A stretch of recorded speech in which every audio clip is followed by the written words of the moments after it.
హైదరాబాదు నగరం చుట్టూతో ఉన్న ఈ లేక్ ప్రొటెక్షన్,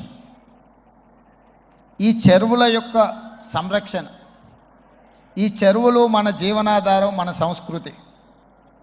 హైదరాబాదు నగరంలో ప్రధానంగా 1908లో వచ్చిన వరదలు, ముఖ్యంగా 115 సంవత్సరాల క్రితం ఈ నగరం మీద వరదలు ఉప్పెనై కమ్మేసి వేలాది మంది ప్రాణాలను బలిగొన్నది. ఆనాటి పాలకుడు నిజాం సర్కార్ చెల్లించిపోయి వేలాది మంది ప్రాణాలు కోల్పోవడానికి కారణమైన ఈ వరదల్ని నియంత్రించాలి అని అంటే ఏమి చేయాలి అని ప్రపంచంలో ఉండే గొప్ప వ్యక్తులందరినీ సంప్రదించి మోక్షగుండం విశ్వేశ్వరయ్య గారిని, ప్రపంచానికే ఒక ఆర్కిటెక్ట్ అయిన మోక్షగుండం విశ్వేశ్వరయ్య గారిని నియమించడం జరిగింది.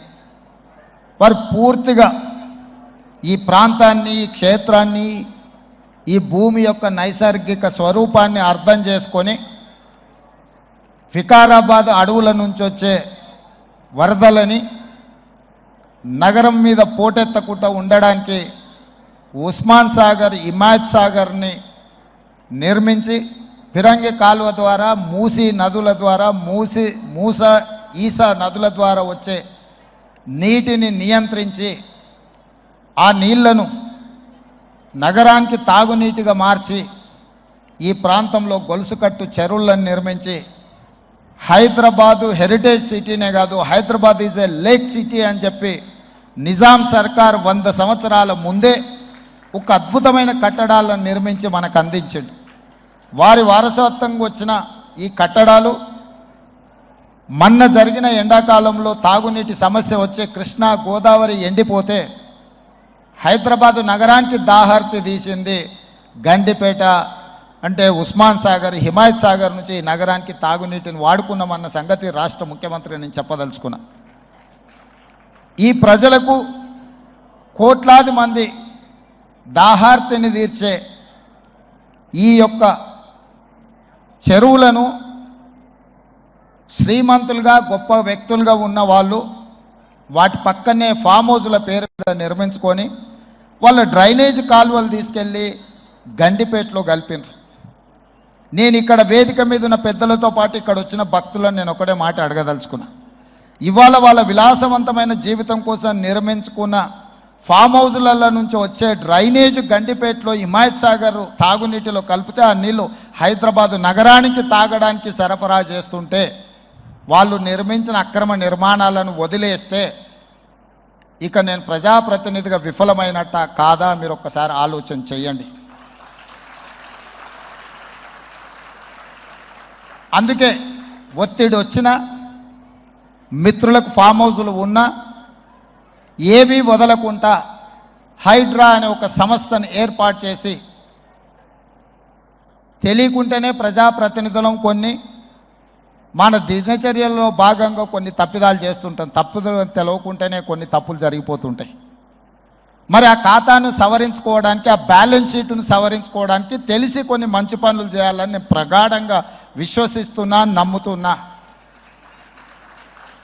ఆ తెలిసి చెయ్యాలనుకుంటున్న మంచి పనులో భాగము ఈ చెరువులను చెరబట్టిన వాళ్ళ నుంచి విముక్తి కలిగించాలన్న ఏకైక లక్ష్యంతోనే ఈరోజు చెరువులను ఆక్రమించుకున్న వాళ్ళను ఎవరిని వదలకుండా ఉక్కు పాదంతో అణిచివేయాలన్న ఆలోచన, అందులో నిర్మాణాలను ఏ ఒత్తిడి వచ్చినా వెనక్కి తక్కకుండా తొలగించాలన్న ఆలోచనతోనే ఈరోజు ఈ చెరువులలో ఉన్న అక్రమ కట్టడాలను కూలగొడుతున్నాము.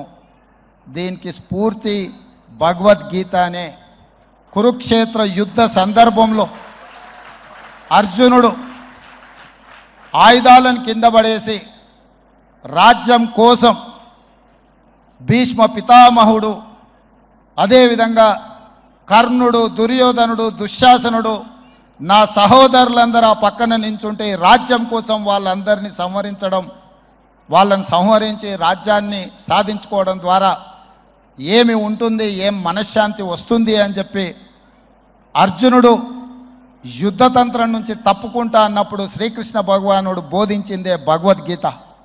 చంపేదెవరు, చంపించేదెవరు, లోక కళ్యాణం కోసం నీ బాధ్యతను నెరవేర్చాల్సిందే, ధర్మం బ్రతకాలి, అధర్మం ఓడాలి అంటే నువ్వు యుద్ధం చెయ్యాల్సిందే అనే యుద్ధ నీతిని ఆ రోజు అర్జునుడికి బోధించింది శ్రీకృష్ణ భగవానుడు.